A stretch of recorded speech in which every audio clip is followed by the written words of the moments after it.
Alors, un peu de silence, s'il vous plaît.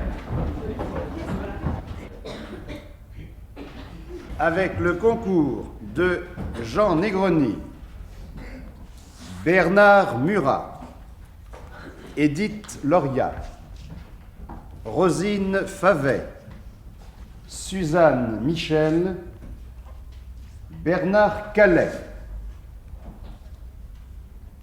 Un conte de José Pivin. Fermez vos cahiers.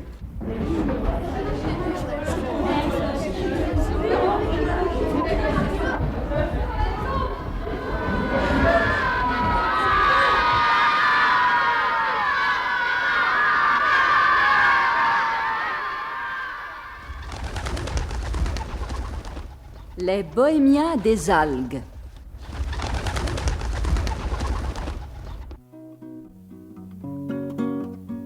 J'ai repeint ma roulotte aux couleurs de l'été, ma maison feuille aux roues ensoleillées.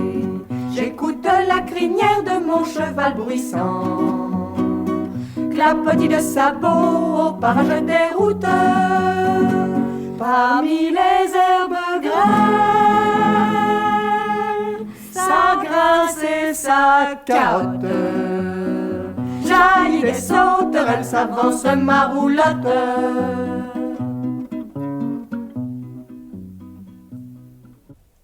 Une famille de bohémiens qui voyageait entre Francis Garnier et Ténès est accusée, à tort, d'avoir mis le feu à une meule de paille dans une ferme et d'avoir volé des bracelets.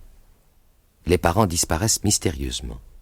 Quant aux enfants, Lol Michaud et l'enroué, ils réussissent aussi à échapper momentanément aux poursuites du garde champêtre et retrouvent leur roulotte et leur cheval, kilomètre, au bout d'un promontoire qui domine la mer. Là, ils font la connaissance d'une bande d'enfants à longs cheveux qu'ils avaient pris de loin pour des sirènes. Ces enfants qui vivent là, seuls, les emmènent dans la maison des algues, une ancienne écurie à éléphants de l'époque de Carthage qu'ils sont seuls à connaître. Cette écurie se trouve sous une île et est reliée à la côte par un souterrain qui passe sous la mer. Voici nos amis à l'abri. Mais qui sont ces enfants? Ils vivent en sauvage dans la maison des algues, cette rotonde taillée dans le roc de la petite île, dont les fenêtres aux vitres phéniciennes sont recouvertes par la mer. D'où viennent-ils, avec leurs yeux bleus et leurs cheveux blonds? C'est ce qui intrigue aussi Lol Michaud et l'enroué, qui, leur premier repas terminé dans la maison des algues, se mettent à poser des questions. Comment avez-vous trouvé la maison des algues? Et comment vivez-vous ici? Pourquoi n'avez-vous pas de souliers? Et pourquoi vos robes sont-elles si déchirées? Si tu poses 10 questions à la fois, Lol Michaud, nos amis ne sauront plus à laquelle répondre. Mais que voudriez-vous d'abord savoir? Eh bien, vous avez tous les yeux bleus et les cheveux blonds. Pourquoi? Parce que nous venons du Nord, de pays où c'est à peu près tout ce qu'on trouve de bleu et de blond. Et le ciel? Et le soleil? On ne les voit pas souvent chez nous, Lol Michaud. Il y a beaucoup de nuages dans le Nord. Pourquoi les avez-vous quittés? Nos parents sont morts dans des camps de concentration. Les vitres de la grande salle ronde parurent soudain parcourues par des torrents de larmes. Et il n'y aurait en effet pas eu trop de l'eau de toute la mer pour effacer les images qui apparurent alors devant les yeux de chacun des adolescents. Tous vos parents? Tous. Dans un bruit d'étrange carnaval, des hommes en costume neuf qui n'étaient pas allés l'heure parcouraient les rues en chantant, et on les regardait passer sans parler. D'autres ne se rasaient plus, buvaient trop et piétinaient dans la boue sans se soucier de salir leurs souliers et même leurs pantalons. Des groupes d'inconnus masqués par la nuit et le grondement des avions lançaient par poignées des bombes, alors qu'un crayonnage d'enfants sur un mur aurait suffi à attirer des claques et des cris. Certains passants avaient du sang sur le visage, le cou, partout, comme revenus de terribles escapades. Ils étaient pâles et de nouveau inquiets en reprenant conscience. D'autres hommes encore injuriaient et frappaient n'importe qui sans qu'on leur réponde. Des femmes pleuraient comme des petites filles. Et nous, tu comprends, une fois nos parents emmenés par les hommes qui frappent, seuls parmi tout cela... Les deux jeunes bohémiens n'eurent pas besoin d'autres images. Cela ne s'était pas fait en un jour. Ils avaient d'abord erré chacun isolément, la guerre terminée, Ils étaient arrivés en Algérie, s'étaient rencontrés, et leur petite troupe s'était formée peu à peu. Puis nous avons trouvé la maison des algues. Oui, c'est à peu près ce que nous avons dit quand nous avons découvert le souterrain des éléphants. Grâce à un blaireau que nous poursuivions dans la forêt. Oh, le pauvre vieux. Nous avions allumé de la broussaille et nous l'avions lancé dans le trou pour le faire sortir. Et la fumée est sortie de l'île. De l'île? Oui? Mais vous avez dû croire que c'était un volcan. Nous n'avons pas eu le temps de réfléchir, car pendant qu'on regardait l'île fumer, le blaireau est sorti entre nos jambes et nous sommes repartis à sa poursuite. Naturellement, vous ne l'avez pas rattrapé. Non, mais en fouillant son terrier, nous avons trouvé ce que nous cherchions. C'était moins bien que maintenant, mais nous étions heureux. Il y avait un trou dans le plafond de l'écurie. L'eau des vagues avait dû y passer par mauvais temps. Nous avons trouvé une mare dans la caverne. Et c'était par ce trou que passait la fumée? Oui? Après, nous l'avons bouché avec du ciment. Vous devez vous faire remarquer que vos costumes en ficelle et vos petits coquillages. Ah, mais nous avons un costume spécial quand nous allons vendre nos poissons. Il est fait avec ce que nous avons trouvé de meilleur parmi ce qui nous restait. Il y a une veste de garçon et une jupe de fille. Et comme ce costume me va, surtout les souliers, c'est toujours moi qui vais aux provisions. Oh, ne te plains pas, hein. Ça ne te déplaît pas de faire un petit tour dans les rues. On ne vous a jamais demandé d'où vous veniez avec vos yeux bleus? Si. Je dis alors que je viens de Chifalo ou de Cherchel, d'assez loin, pour qu'on n'ait pas envie de contrôler. Et puis je me dépêche de montrer les beaux poissons que j'ai dans mon panier, bien allongés sur les algues. Et les gens ont vite fait d'oublier mes yeux bleus, pour ne plus regarder que les ouïes rouges de mes ombrunes et de mes rascasses. Mais pourquoi regarde-t-il les ouïes de tes poissons? Tu sais bien que c'est par là qu'on reconnaît leur fraîcheur, lol Michaud. Quand les ouïes sont rouges, c'est que le poisson vient d'être pêché. Ah, je comprends. Ils ont les oreilles rouges parce qu'ils viennent de courir pour essayer de s'échapper. La remarque naïve de la petite bohémienne effaça la tristesse sur tous les yeux bleus des enfants de la maison des algues. Et juste à ce moment-là, l'eau de la mer qui avait paru verte jusqu'à présent derrière les vitres se poudra de poussière dorée. Le soleil descend là-haut. La journée n'aura pas été longue aujourd'hui. Et nous n'avons rien fait. Vous nous avez sauvé au moins la liberté. Sans vous, nous serions peut-être en prison. Papa, maman, je veux aller avec eux. Oh, ça c'est vrai. Nous avions oublié vos parents. Moi pas. Mais je ne suis pas aussi pessimiste que lol Michaud. Carolin, c'est le nom que les autres bohémiens ont donné à mon père. Il n'a pas dû se laisser attraper comme ça. Oui, mais s'il est tombé dans un trou dans ces ruines, avec maman. Mais c'est encore pire. Et il est inutile de faire des suppositions. Demain matin, avant le lever du soleil, je partirai faire des recherches. J'irai d'abord au village où l'on a failli vous arrêter, et j'écouterai ce que disent les gens. Puis je fouillerai à mon tour dans les ruines. Comme le dit l'enroué, un bohémien qui a roulé sur toutes les routes du monde ne disparaît pas comme ça. Cette décision prise calma les pensées de lol Michaud, et même de l'enroué qui, malgré son calme apparent, restait très inquiet sur le sort de ses parents. Mais on ne peut pas s'affoler tout le temps. Et puis, la lumière qui emplissait peu à peu la maison des algues était rassurante. C'était comme un pré d'herbe à foin, où l'on ne peut pas imaginer qu'il puisse y avoir de serpents ou d'autres bêtes méchantes. Dans les ouvertures du roc, les fenêtres s'étaient transformées en vitrines. De là, on voyait entre les algues, dans l'eau fumée de vents marins, les poissons aux nageoires transparentes nageant entre deux caresses de houle. Les deux jeunes bohémiens allaient d'une fenêtre à l'autre et regardaient sans pouvoir se lasser. Là-haut, le soleil avait dû s'aplatir à l'horizon, puis disparaître. La maison des algues s'obscurcit. Il va falloir allumer nos lampes. Les lampes? Ah, vous avez vraiment tout ce qu'il vous faut. Tout ce qui est indispensable, du moins, lol Michaud. Tiens, viens avec moi. Je vais garnir de carbure nos lampes à acétylène. Nous en avons aussi une dans la roulotte. Si vous la voulez. Moi, je vais m'occuper de kilomètres. Il dort toujours, ce vieux cheval. Il est heureux dans la stalle de l'éléphant. Quand tu auras fini de soigner kilomètres, tu viendras nous aider, l'enroué. Nous allons à la pêche cette nuit. Et il faut que Chaoum ait du poisson emporté au village. La pêche cette nuit? Et avez-vous une barque? Non, mais tu vas connaître nos habitudes. Et tout ce qu'on prend? Des gros, des petits, marrons, dorés, argentés. Et en un rien de temps, tu verras. Oh, je pourrais aller avec vous. Bien sûr. D'ailleurs, nous n'allons pas loin. Zonzon va encore se régaler. Zonzon, tu entends? Tu vas manger du poisson ce soir. Et tout frais. Hé! Zonzon, réponds! Tiens, Il a changé de voix, ton ours, là, le Michaud. Oh, kilomètre. Oh. C'est kilomètres. Mais où peut être parti Zonzon? Il répond toujours quand on l'appelle d'habitude.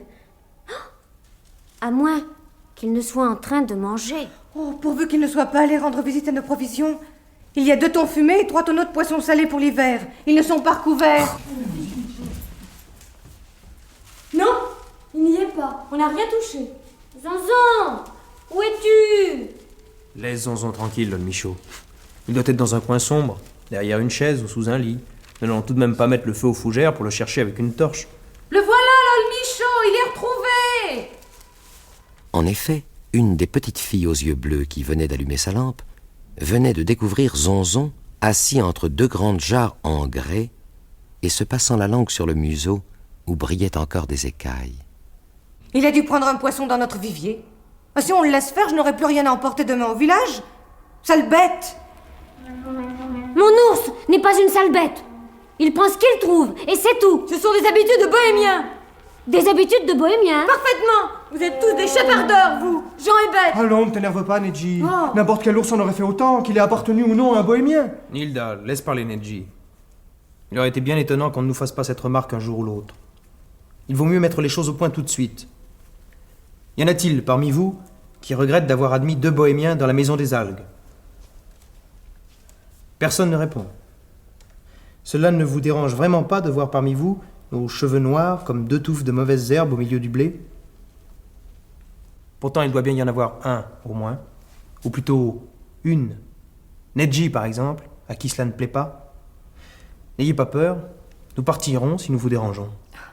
Je dis ça sans le penser, Lenroué. Je te demande pardon. Comment sans y penser?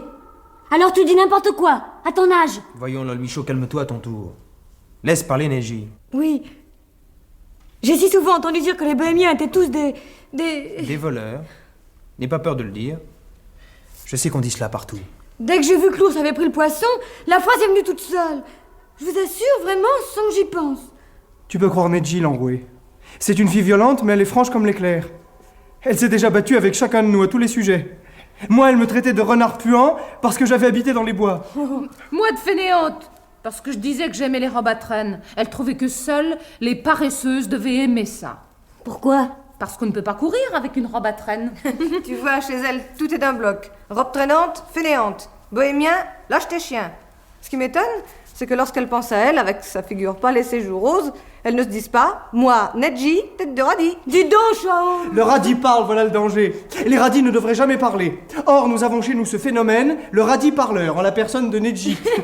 Veuillez donc, cher Lol Michaud et cher Lenroué, excuser ce qu'il a pu dire. Les paroles d'un légume ne doivent pas avoir d'importance pour des gens intelligents. Assez. Le radis a compris. Voulez-vous que nous nous embrassions, Lol Michaud? Et toi, Lenroué?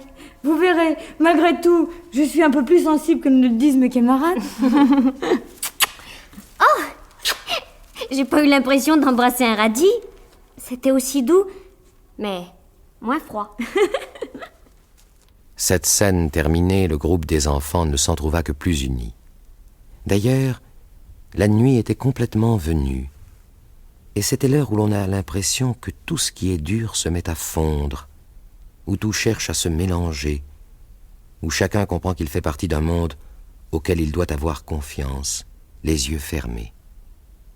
Dans la maison des algues, les enfants ne pensaient plus qu'à être ensemble en sécurité au fond de l'île.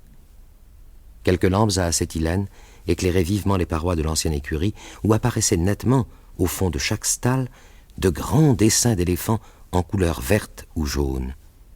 Il y en avait 8, autant que de stalles, et sous chaque dessin se trouvait une inscription en caractère punique qui devait être le nom du dernier éléphant ayant occupé l'île.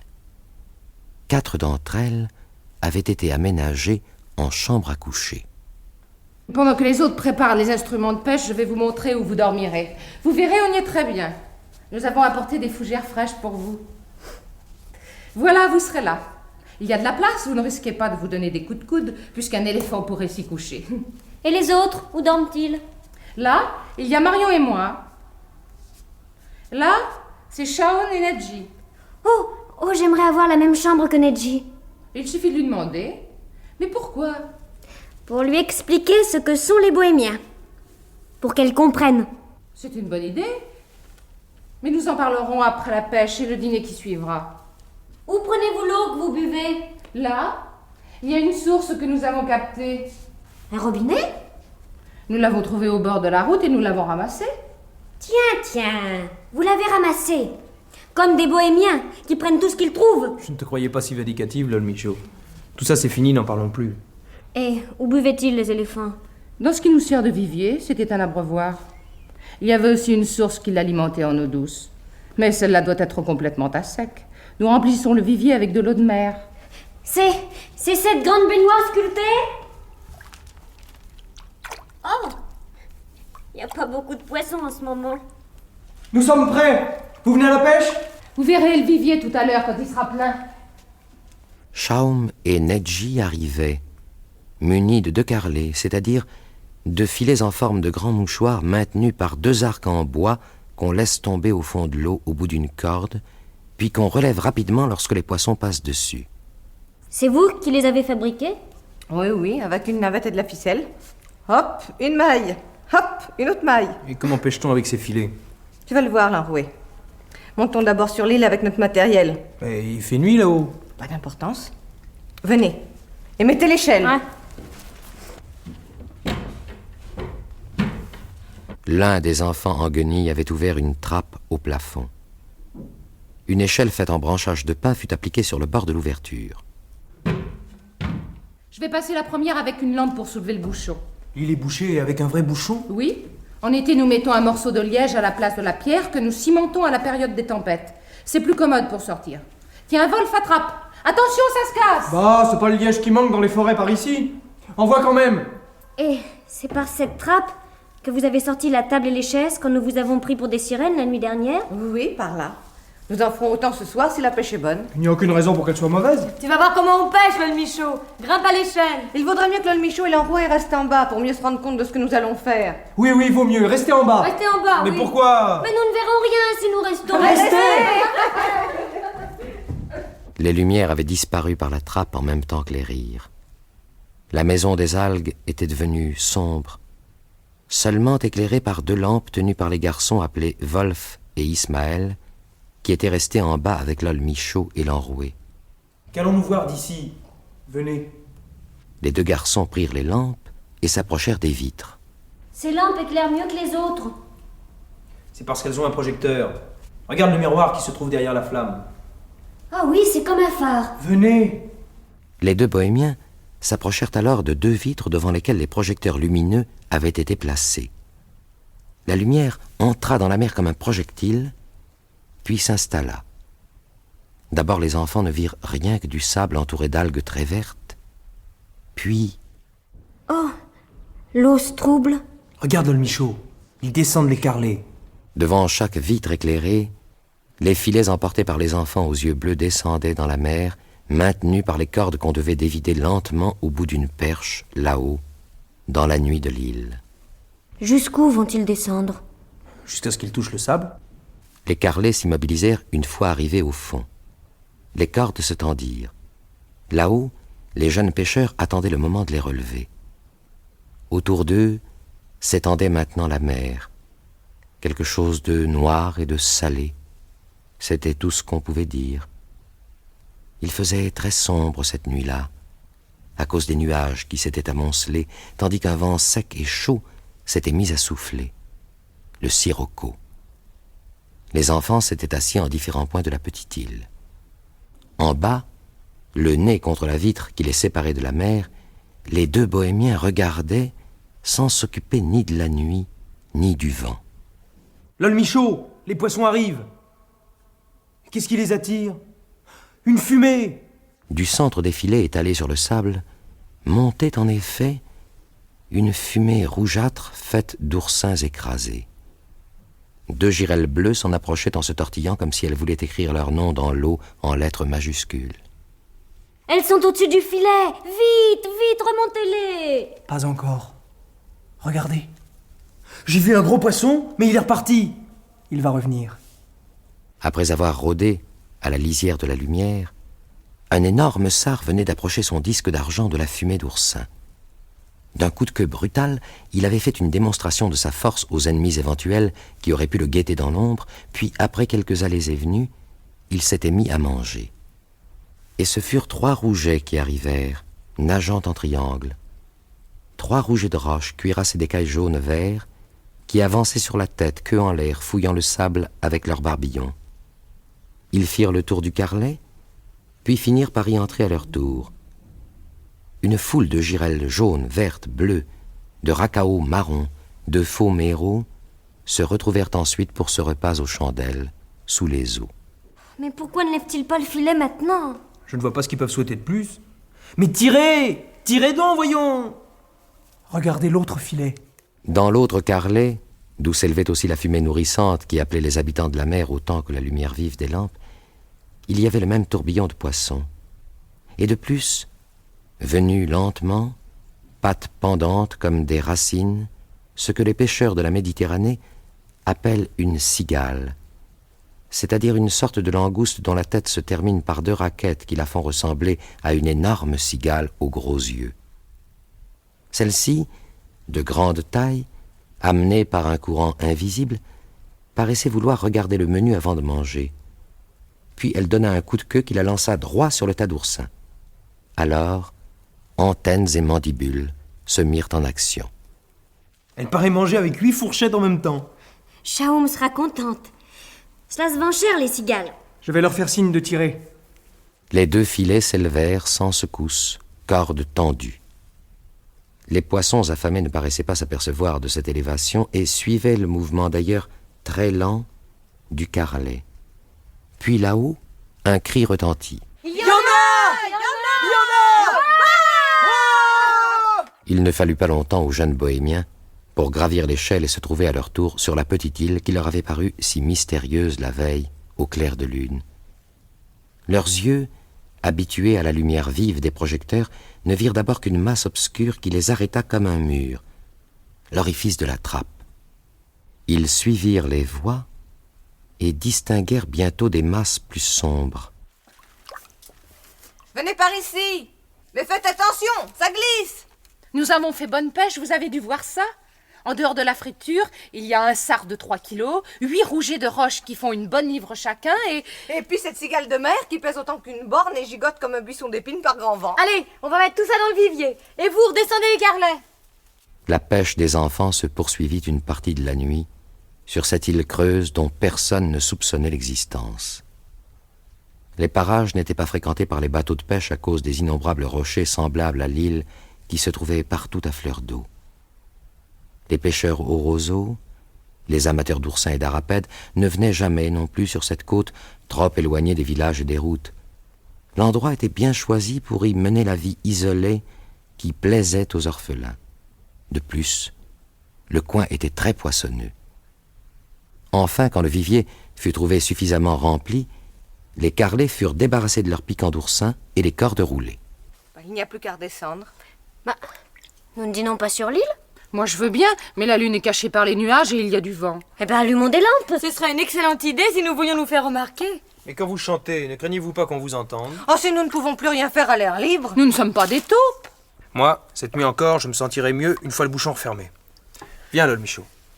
Les pêcheurs nocturnes descendirent l'un derrière l'autre par la trappe et regagnèrent la maison des algues, où Wolf et son compagnon avaient empli d'eau de mer l'ancien abreuvoir des éléphants carthaginois.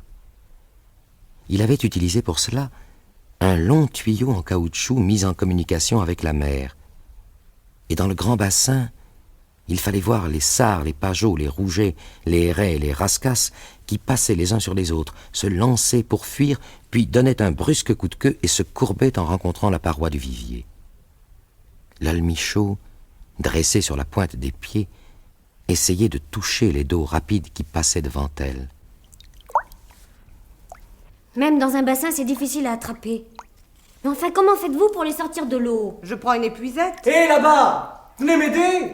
J'ai allumé le feu, cassé le bois, je ne peux pas tout faire! Viens, Non, viens. viens. Et comme nous avons pris une cigale, nous la ferons cuire. C'est ça. Ce soir, nous mangerons la cigale en l'honneur de l'union des bohémiens et des orphelins des algues. Et je propose, pour que l'union soit plus complète, que nous nous appelions tous bohémiens.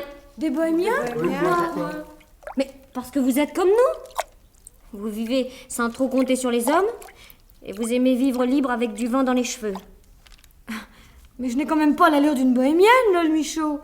Sans te vexer, regarde-moi, avec mes joues de radis rose. Et moi, me vois-tu avec une jupe bariolée et un peigne dans les cheveux? Pour moi, je crois que le soleil m'a donné les cheveux les plus blonds qui existent, comme s'il voulait bien me faire comprendre que je n'étais pas du pays des bohémiens. Ça n'existe pas, le pays des bohémiens. Partout, nous pouvons faire ce que nous voulons, nous nous trouvons chez nous. Et ici, au milieu des algues, c'est l'impression que nous avons. Alors, nous allons tous être les bohémiens des algues. Voulez-vous? Ah bah c'est ça. Vive les bohémiens des algues! Vive les bohémiens des algues! Et faisons cuire la cigale. Ce n'est pas parce que nous voilà devenus tous bohémiens qu'il faut prendre des habitudes de paresse. Ah, c'est toi qui... Ah. Tu n'as plus rien à dire, Lol Michaud. Maintenant que je suis bohémien comme toi, tu ne peux plus prendre ça pour une insulte. Allez, aux casseroles, mes enfants. Casserole! J'ai mis tout le fond d'huile qui nous restait dans la plus grande marmite avec un peu de laurier, du poivre rouge, une carotte, 3 oignons. Et nous allons faire une cigale à la sauce rouge qui nous servira de drapeau. Dans l'estomac!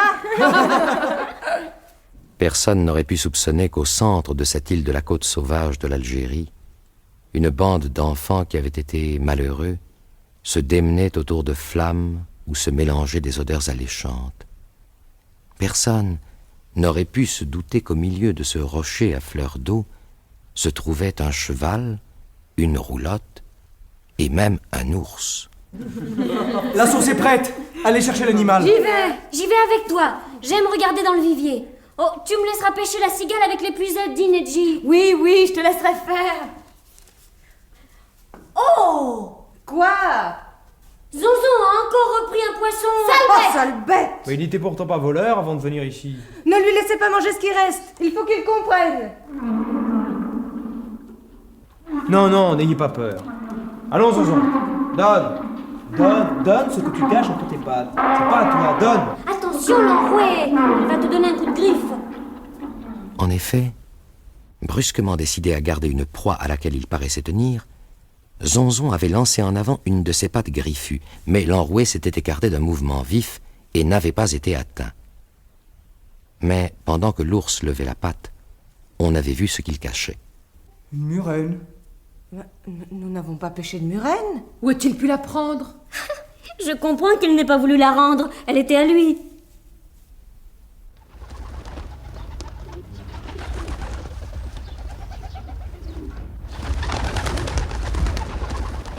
Vous venez d'entendre Fermez vos cahiers, avec le concours de Jean Negroni, Bernard Murat, Suzanne Michel, Bernard Calais, Édith Loria, Rosine Favet.